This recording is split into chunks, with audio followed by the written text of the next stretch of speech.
Hello, everyone. Welcome back to my channel. I just wanted to come on here and talk to you guys about this total solar eclipse in Aries coming up.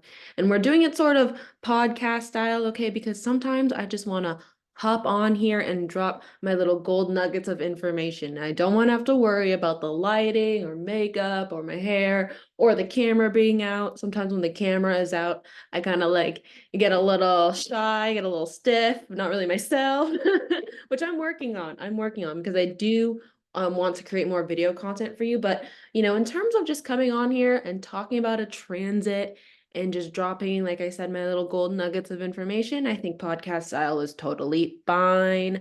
So let's go ahead and get into it. You'll see I have the chart of the eclipse up right now. Nothing is by accident with this eclipse. That is my first thought. My second thought is that this is not your average eclipse in Aries. So this is a total solar eclipse in Aries. It's going to be impacting the United States heavily because the United States is right on the eclipse path. So we're going to go over some intuitive messages real quick, and then we'll go ahead and get into the astrology. All right, so intuitive messages. One thing I am feeling here is that something is no longer weak, something is no longer vulnerable. You may be challenged by the universe right now. That is a theme that I saw with the lunar eclipse in Libra that had just passed. That lunar eclipse in Libra had a pretty significant yod configuration being made, and that yod configuration is also known as, the finger of God or the finger of destiny. And typically you have two planets at the bottom of the yod causing pressure to the apex planet. All right. And this pressure is meant to change the destiny, change the karma, change your fate, change your direction. So you might be feeling that pressure. You might be feeling that challenge as the lunar eclipse in Libra energies it's still ringing true. It'll ring true for at least 6 months. So yes, I think that even though you are perhaps being challenged by the universe, I do think that you also have a newfound strength. Something here is no longer weak. Something here is no longer vulnerable. I need you to recognize that so that way you recognize your power, you recognize what leverage you have, and you capitalize on it and you use it to get through this time. All right, another intuitive message I'm getting is that it's time to drop the facade. All right, having a facade, that's a Libra kind of theme. All right, but look at this huge stellium in the sign of Aries. Aries is the opposite of a facade. It is authenticity. And so you have to remain authentic in every situation right now, even if it's hard, even if when you are letting yourself shine, other people get burnt, even if what you have to say other people don't like. It's having that courage and having that bravery to stand on your business and be authentic. Um, Another intuitive message that I've been getting and downloading is that we're waiting for this new era. It's like we're gearing up for it still. It's not quite there yet. We're in the waiting room, okay? But we can feel and sense that there's a new era on the horizon. And with that, I think it's important to have intentions. You might not have the full context to create the game plan and to fully understand what is on the horizon for you.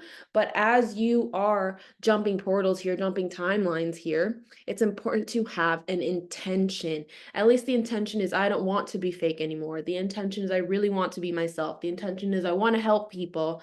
The intention is I want to grow and heal as a human being. Things like that. The intention doesn't have to be I want to make 10K next month with my business.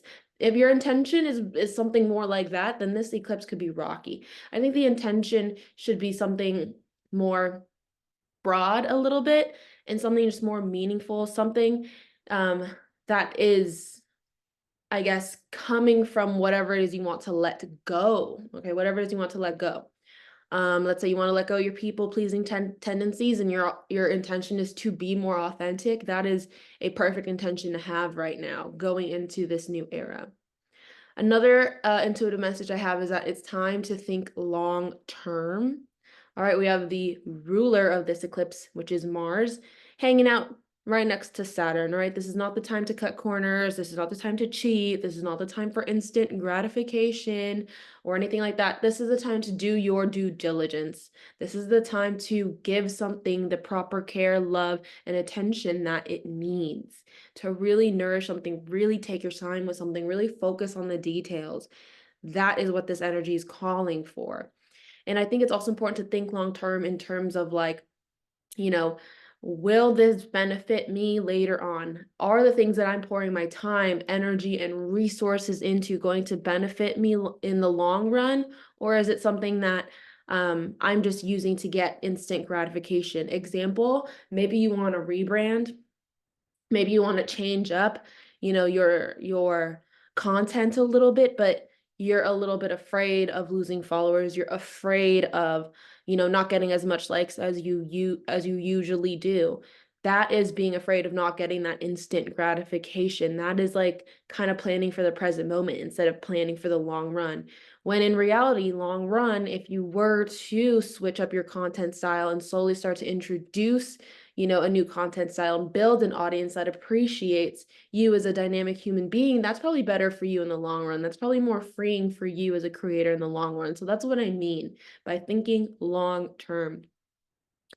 Another intuitive message I have is to stand up for yourself and stand your ground. You'll see a lot of, or you'll hear a lot of astrologers probably tell you Mercury's retrograde. There is this giant eclipse in Aries, like watch your mouth, watch your temper, yada, yada, yada. First of all, you should always watch your mouth and watch your temper, not just during an eclipse, not in Aries, not just during a Mercury retrograde. You should always be mindful of what it is that you say and how you say it, but that doesn't mean you should not stand up for yourself and you should not stand your ground. You can stand up for yourself and stand your ground and be very mindful, intentional of what you're saying. So I think that's important. That's why we have Aries energy. That's why we have Martian energy. It's this ability to fight. It's this ability to stand up for yourself. And so I think that is important. There might be opportunities here to set boundaries. Do that, take that. There might be opportunities here to have certain conversations. Do that and take that. Don't be scared of, standing on your business right now. Being scared to stand on your business is Libra energy. It's Libra energy to hold back and keep the peace. And no, that's not what the charge is. We're having our inner Aries part of us being charged up, which means stand on your business. Okay, stand on your business. Let's go ahead and move on to some of the key astrology points here. So we have our eclipse happening at 19 degrees Aries. As you can see, it's conjunct a retrograde Mercury, it's conjunct Chiron, and it's conjunct the North Node. We also have Venus in the mix here. It's over 10 degrees away, so it's not really considered a conjunction, but still it's in the house of Aries, kind of, adding its flair to the energy. And then we have the ruler of this eclipse, which is Mars, hanging out in the sign of Pisces. Mars is debilitated in the sign of Pisces, and it's closely conjunct Saturn. Saturn energy can further debilitate Mars energy, as these two are not really friends. They don't really have a lot in common. They can almost be the antithesis of each other. Okay, I get so tongue twisted on that word, but you know what I mean. And then if you look at the ruler Pisces in traditional astrology is Jupiter, we have Jupiter conjunct Uranus. And that is also a very rare and big transit that will be happening, I think, a couple weeks after the eclipse. I'll make sure to include dates and stuff like down below in the description box. But overall, that is kind of the general gist of the astrology. You can see we have a lot happening at these, this part of the sky. Pisces, Aries, and Taurus. So look at where that is in your chart. Pisces, Aries, and Taurus. Those houses are extremely lit up right now. And yeah, so let's break it down little by little. Let's start with the eclipse itself at 19 degrees of Aries. I'm going to get out my little, what's that called? Annotator. Okay, let's get an annotator out. Cool. Right here. 19 degrees of Aries. And so let's talk a little bit about what Aries is. Aries is initiation, unknown territories, warrior-like mentality. It's defense, strength, assertiveness, overcoming something, being a pioneer, being the first one to go out, bravery. That's Aries energy. And then you have an eclipse. An eclipse is a time when something new comes in and something old comes out. It's a timeline jump. It's a bit of a reset. And you are having this at 19 degrees. Now, before I get into degree theory, I do want to point out how this eclipse is in such close conjunction with the retrograde Mercury.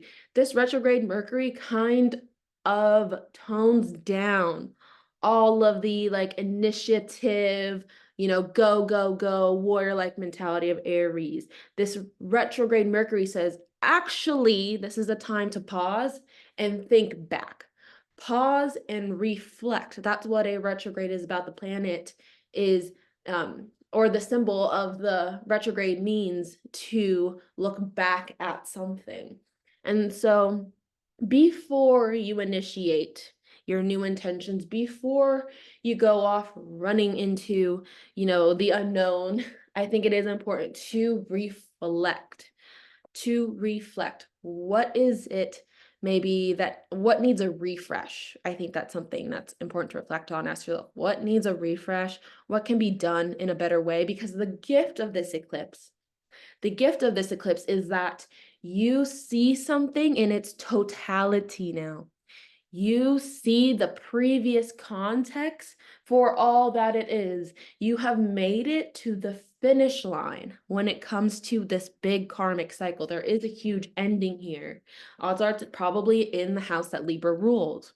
And so with that new context, as you reflect back at that, what kind of lessons can you take into this brand new context, into this brand new season, to this brand new chapter of your life? So that's why I think the universe is telling you pause. Pause, baby, because whatever it is that you set in motion takes off.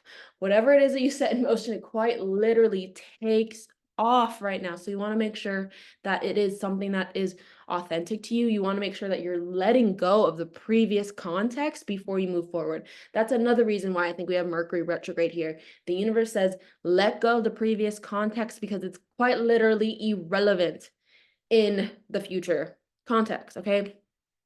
So let's say in a previous context, you are someone who's super shy and you are somebody who likes to work by themselves and you like to, do your own thing and you don't really like to be on camera, whatever. And maybe that has to do with wounds in regards to like being seen and speaking your truth and whatever. That storyline it's come to a close. It's come to a close. So the universe with this Mercury retrograde is like, all right, learn from that. I mean, learning is Mercury. Learn from that and then decide how to move forward. Do not move forward with the same context. You can't be the old you and expect to produce new results. Okay, so I think that's why we have this Mercury retrograde happening with this eclipse. I have a gut feeling that Taurus season is really when we start to get that okay from the universe to move forward a little bit, because we do have Jupiter and Uranus coming into a conjunction right here. And like I said, this is a rare transit. Jupiter and Uranus come into conjunction about every 14 years because it takes Jupiter about 12, 13, 14 years to transit the zodiac, just depending on how long it's retrograde and stuff. And it's not going to happen in the sign of Taurus, though, for another, I think, like 200 plus years. I'm not entirely sure on that. But, you won't see it again in your lifetime. This conjunction in the house of Taurus, we probably won't see it again in our lifetime. So that's why this is really rare. So definitely pay attention to that. And I think once the sun moves there and activates that house, and Mercury moves there, and Venus moves there, Saturn moves there, Mars moves there. Saturn's not going to be there for a couple of years, but Mars will be moving there in a couple months. I think that is really going to when we're going to see and understand the future context way, way more. Right now, it feels like we don't have enough of the puzzle pieces yet to really understand our future context. We're like learning about our future selves right now. We're beginning to see our potential right now, and all of it's unfolding. But I think Taurus season is when that becomes extra clear. Also, when Saturn enters Taurus, I think that's going to happen in like 4 years. I think that'll be also kind of like a checkpoint to remember. I know 4 years from now is a long time, but just something to keep in mind if you guys are taking notes and stuff during this video. But let's talk about the 19th degree because I love degree theory. And so I'm going to be using the book Sabian Symbols by Diana Rosh, and I'm going to be using the book Inside Degrees by Elias Longsdale to kind of dissect this 19th degree. And so let's look at the Sabian symbol, okay, for the 19th degree. Key words here were fantasy, fulfilling dreams, freedom, optimism, carefree, imagination, aiming for the sky, rising above, and detachment, seeing endless possibilities. And on the shadow side, it could be escapism, emotional detachment, running away, telling yourself that there's no way out and that you're stuck. Those could be the shadow sides. So something I love about this being at the 19th degree is how it does emphasize like a new era here, and that in this new era, the possibilities are endless. In this new era, you truly can aim for the sky. In this new era, you really can manifest your dreams, which, you know what, is a very Saturn in Pisces thing. Pisces is dreams. Saturn is materializing something, adding structure to something, bringing something real, making something tangible. That's Saturn. So it's all coming into alignment there. Let's look at what Inside Degrees has to say. Inside Degrees says, keywords here were release fixed patterns of the past that live inside you mentally. Okay, such a Mercury in retrograde thing. Previous experiences are no longer applicable, eliminating habitual habits. Okay, also confirmation on my intuitive messages. Removing the old carcass and bringing you light, removing all the old stuff and bringing you to light. It's like pruning a plant. You got to prune the dead leaves so the new leaves can grow. Because if you don't prune the dead leaves, then the plant will have to keep sending its energy to there and keep feeding it. And it's like beating a dead horse. So you need to remove that old carcass so that way you can actually grow, you know, what is new for you. Also, refreshing is a keyword, old identity dying out and needing to tune into what's emerging. All right, something's emerging. It's not all the way out. It's not all the way out. It's like a little baby seed and it's emerging. Keep showing it love, keep showing it care. And I think you're going to have a growth spurt soon. All right, growth spurt. So I love that confirmation there. I think too, this energy of seeing endless possibilities, you know, with the 19th degree in Aries, I think the tender spot to that is that if you don't know how to synthesize these new possibilities, that could be challenging. If you don't know how to synthesize your old context and your new context while we are in this waiting period, while we are in this in-between phase, that could be challenging. It's like, how do I bring together all these elements? How can I detach from my past and step into the new me? That's not always easy because we have attachments to our past. Sometimes they're emotional, mental, financial, whatever. And so pay attention to what those attachments are, and you will have to work to detach them, which was a keyword too in the Sabian symbol. And the challenge here, I think, too, is to look at things more broadly. Don't be so zoomed in.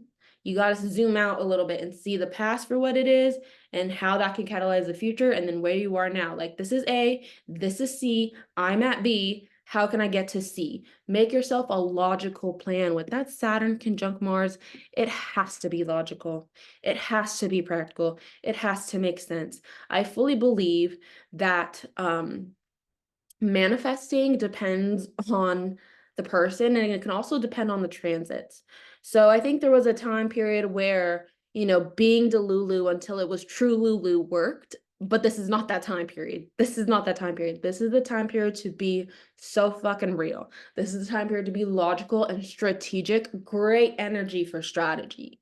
Great energy for planning and making a game plan. Do that. So this is the difference between randomly going to, you know, Thailand with no money, hoping for the best, my manifestation will happen, being, you know, the Lulu until it's true Lulu. That's not going to work. It's like, if you're going to go to Thailand and change your life, you need to have a plan. You need to have savings. You need to know where you're going to stay. You need to know what job you're going to get. Like, make the detailed plan, y'all. I cannot stress that enough. If you're going to start a business, for example, it's not just, okay, here's my little art piece. I'm going to put it online and hope for the best. No, like have a marketing plan, have an idea of maybe who your ideal audience is, come up with like maybe like cute holiday like specials and deals, things like that. Things like that. You need to have a plan. That's my point. Um so yeah, that does bring me then to want to go over some more tender points with this eclipse. Let me just delete this real quick. And so a few tender points that I'm feeling, and a lot of it's connected to the energy of Libra. Wherever Libra is in your house, or sorry, wherever Libra is in your chart, that house could be a tender point. Just the themes of Libra could be a tender point. It's interesting, the 19th degree is a Libra degree, so there is even like this little Libra flare in the eclipse. But one of the first tender points I'm sensing is fear of your compassionate nature being taken advantage of. All right, I think all this like Aries energy puts us in defense mode. And the thing with being in defense mode is it's really hard to connect with people. It's really hard to bond with people when you are. And defense mode at the end of the day is you operating from fear. And whatever it is that you operate from, it manifests into your outcome. And so if you operate from a place of fear, you're going to have fear in the outcome. If you operate from a place of abundance, you're going to have abundance in the outcome. It's the difference between you making friends, but being kind of like guarded with them, and so your friendships become a little guarded, versus someone who's making friends and they're not guarded, and then their friendship, it has more of a bond there. It's like whatever it starts with is what's going to be in the product, you know what I mean? So you got to work on that fear. Pay attention to your fears and get rid of them. Aries energy, Aries stellium, total solar eclipse in Aries. Yes, this is the time to get rid of your fears.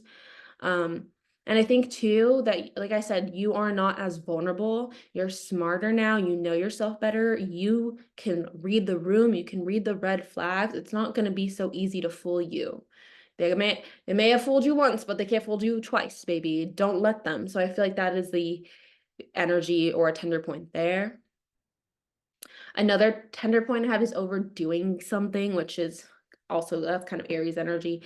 Overdoing something, just going too hard, being too aggressive at it. It's like when you're on a date with a guy and he's just way too aggressive and you're like, ew, back off, like that kind of same overdoing. Like you could be overdoing your marketing, overdoing your business, overdoing, your self-expression or whatever. And it's people are just kind of like, whoa, we could tell you're overcompensating for something. I think that's another key word is overcompensating, wanting to go really hard on the marketing because you're insecure about your business. It's like, it's not about the marketing. It's about being secure within your business. Why are you not? Let's journal about that. Or it's like flirting way too much and trying really hard to look pretty because you're insecure about yourself. It's like, no, it's not about how hard you try or how beautiful your hair is. We got to work on self-esteem, get to the root of it. So that's another kind of tender point I'm sensing there. Another one is impulsivity. Like I said, not the time for impulsivity, time to reflect. All right, Mercury retrograde being in this mix says reflect. I literally have a note on my phone that says shut up and think about it. And it's where I'm brain dumping my thoughts and I'm going to give myself space to think about it before I go out there yapping my yap. Like it's that type of energy. Like make sure that you aren't being impulsive, but this is not to say don't move forward. Aries energy says move forward, but move forward with caution, move forward with respect and strategy and with values. All right. Ooh, that's another thing. Morals and values. So important. So important right now. And I feel that it's just things need to be deeper than surface level right now. Things need, like, let's say, I was just tweeting about this. I was telling my audience, when it comes to branding, it's like your brand is not your aesthetic. Your brand is not how you market it. Your aesthetic and your marketing is just kind of like your tools that you use to tell people about your brand. Your brand is your mission, your morals, your values, who it is you're helping, what it is that you're fighting for and you're standing for, and the difference that you're making in the world. That is your brand. And I think that also rings true to you as a person. It's not about how you look. It's not about, the color of your hair or the color of your skin or the color of your eyes.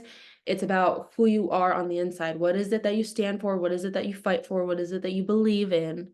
And why? Why deserve my attention? Why should I let you have power and influence over me? Why should I let you in? Why should I listen to you? What is it that you have that's important to say? How are you helping people? I think these things matter right now. And I think it matters because so much of our like reality right now is fake. It's fake. It's fake lives being presented online. It's fake, everything. It's also surface level. Buy this because it's pretty, buy this because it's trending, yada yada. It's surface level. People want real human connection. And there's also so much in this world that we can fix. There's so much in this world that we can fix. So I think people are wanting to support the creators, the people, the brands, the businesses that make a difference, because we have enough brands and businesses out here that are just plain greedy. That are just plain greedy. And so we have enough content creators out here that are walking fucking ads. There's nothing else that they offer on their page. Like I think that's cool. I'm not trying to shit on people's jobs, but I'm also telling you that I feel like you need more depth. If you want to be that walking ad, great, but speak to something more than that. Speak to your story. Your story matters right now. And I think a lot of us are being called to tell it. And so another tender point I see is that you can see possible setbacks or disappointments. All right. And I don't think the setbacks and disappointments means it's game over. I don't think it means it's game over. It's just sometimes we have a setback. And you have the courage to like power through it and learn from it and keep going and get back on that horse, babe. Get back on that horse and keep riding. So yeah, you got to overcome your shame. You got to overcome your guilt. You got to overcome caring about what people think. And you got to get on the horse and keep riding. All right. Don't look for validation outside of yourself. Look inward. This is definitely a time to be looking inward and to be paying attention to you and to honoring your own message and your own authenticity. This is not the time to be like following what everyone else is doing. And you'll probably see that online and stuff like that. Like the people that are really popping off are not the people like doing the trends. They're the people that are like coming up with something new, coming up with something meaningful. So coming up with something creative. It's like there's a craving for that right now. And so I think it's also interesting how there is a bloom. Okay. I think you are blooming, but you're like this tiny little sprout still. Like we have not seen the full flower yet. I kind of talked about that earlier, but I think that is a tender spot if you're impatient. If you really believe in yourself and if you're really confident, you'll be patient with your journey. If that's like a quote I just heard on my Instagram, and I'm totally forgetting on the creator that did that said that, but I don't think the creator that said that, I don't think it was her quote anyway. Yes, if you really believe in something and if you really believe in yourself, you have the patience for that journey. So if you're not patient, take a moment to assess why. Take a moment to assess why. You probably have to detach from that. I think too, this is also a tiring time. I think people are tired. People are exhausted. And it's probably because you just finished the last context. You just made it to the end of of a race. You got to rest before you start the new one. And this time period is a rest period. But I do think people are tired. And so I do think that it's good to seek relief right now, like take a bunch of naps, get the massage, rest, take a little vacation if you can, get out in nature, ground yourself, meditate, all that good stuff is so, so important right now. I think too, if you're questioning your investments, of time and energy and resources, that's also normal because I could see people pulling out of investments and pulling out their time and people pulling out their energy because they just are exhausted. And it's coming back to that point I said about pruning off what's like not giving you energy back. It's okay to be picky with that. Don't exhaust yourself too trying to manifest something new. It's already in the go. It's already in the process. We are ending this period of all planets direct. We had all planets direct for like a couple months. And so I think there's already something initiated. There's already something, you've already planted your seeds. So don't exhaust yourself trying to like manifest something new. I think, like I said, it's time to just rest and like let whatever's in momentum keep going. And remember too that if you want a certain future, you have to curate a certain present moment. Okay. A lot of people think I got to plan for the future to have a certain future. And yes, that is true, but it's actually the present moment that generates that future. So if you want like a happy future, you need to start having happy present moments. Find happiness now. If you want, a wealthy future, well, you got to do the work and get the education and, start that now. And so, I'm trying to just look at my notes, see if there's anything else that I missed. I feel like it's a good time for um really, really deep like reflection, deep dreaming is another thing I see. Dreams right now could be crazy. Dreams right now could be prophetic. Dreams right now could really speak to your subconscious brain. We actually had a whole class on dream interpretation in my mentorship program. It's so fun. And if you guys have any questions about dreams, comment that down below. Or if you guys are interested in my mentorship program, check that out. Link in bio. We're starting our human design program soon. But yeah, another thing I'm feeling here is like nothing is an accident. Winning is not an accident. Losing is not an accident. There's like a you get what you get because you did what you did type of energy here, which is kind of interesting. Karma's not playing around, but that's what happens when the ruler of this eclipse is tied up with Saturn. So do your Saturn offerings, y'all. Feed the crows. That's what I like to do. Make sure your sink is always clean at the end of the day. That's another like Saturn type of way to honor Saturn. Look up Saturn remedies if you want, but I definitely think this is the time to do that. Let's see, is there anything else I want to say about this eclipse? I do say it'd be interesting to look into Gene Key 51, Gene Key 57, 61, and 62. If you're into the Gene Keys, that could be a whole separate video on its own if you guys want me to talk a little bit about this eclipse through the perspective of the Gene Keys. Comment that down below. But for those of you who are just into it, look at Gene Key 51, 57, 61, and 62. That's what's getting really lit up with this eclipse. But yeah, I hope that you guys enjoyed this quick little message. I hope to come back on here and do more of these quick little messages because this was nice. Like, I liked not having to whip out the camera and do my makeup and do my hair right now. Like, it's my day off, y'all. I want to stay in my PJs. I want to not have makeup on and I want to sip my little coffee and I just want to hang out with you and talk about my favorite subject ever. This was nice. So if y'all will allow, please, can I just keep doing it podcast style for some of it? Like I said, some stuff has to be video content and not, trust me, my brain is going. I'm always up to something. I'm always planning fun stuff. And I do have fun stuff in the works. Which I'm getting excited about, but I'm waiting until I think after the eclipse to kind of like drop that content. But just know that I have content that I'm working really hard on, that it's a long-term, like not a long-term process, but it's not like something that took me like one day and a couple hours to film. Like it's a project that has taken me weeks of research and it's going to take me probably around 4 days to film. So I have a big project coming for you guys that I'm excited for. But yeah, with that being said, subscribe to this channel so you can stick around. I'm definitely loving YouTube. It's my safe zone. Twitter used to be my safe zone, but now it's freaking me out. That platform's too big. I do better, honestly, on smaller platforms. And so I'm liking YouTube right now. Not really a fan of Instagram. I kind of like to just post like a little bit about my life, but I don't really like that so much. YouTube, I'm loving. TikTok, I'm loving. But if you just want to keep up with like more of my personal life, then Instagram's your thing. But for like my real creative work, it's going to be YouTube and TikTok and Twitter, where I will be, posting the bulk of my work. But yeah, thanks for listening, guys. I will see you guys next time. Bye.